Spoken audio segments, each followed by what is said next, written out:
পরা কালো যা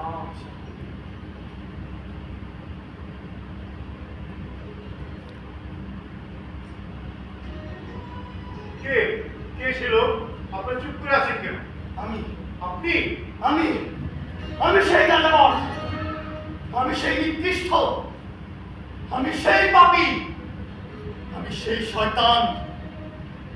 ভেবেছিলাম এই ভুবনব্যাপী যুদ্ধে যোগ দিয়ে যত শীঘ্রই পারি পাপ জীবনের অবসান করবে, কিন্তু কিন্তু এই ভুবন বাহিনী আমাকে তা হতে দেয়নি। তাই তাই সব পাপীদের সাথে যা হয় আমার সেরকমই হবে। জীবনের চলমান নিরন্তর আঘাতে জীবনের সেই গতিকে ছন্দে রূপান্তর করার একটি গুরুত্বপূর্ণ পরিসীমা। এই পৃথিবীর গতিকে স্পর্শের তাৎপর্য নবমণ্ডলীর আকাশ, ওই নীল আকাশের সৌন্দর্যের মর্মের পুঁজি সমাধানে একমাত্র দাতা তিনি, যিনি একমাত্র রূপান্তর করে এই বিশ্ব ব্রহ্মাণ্ড সৃষ্টি করেছেন।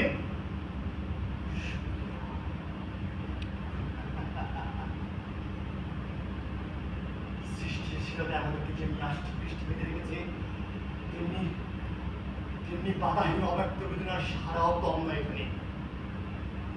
স্বার্থের লাগে কিনা করতে পারে জীবন, অথচ জীবনের প্রতি সামান্য শ্রদ্ধা ভালোবাসা এই জীবনকে সুন্দর গতিময়তে রূপান্তর করে।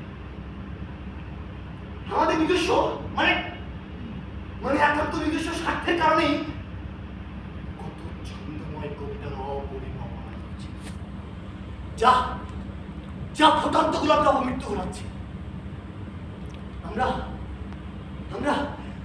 গোলাপের শুধু আকৃষ্ট হয়ে থাকি, কিন্তু গোলাপ ফুটবার যে প্রক্রিয়া সেখানে আমাদের সম্পৃক্ততা একেবারেই গৌণ।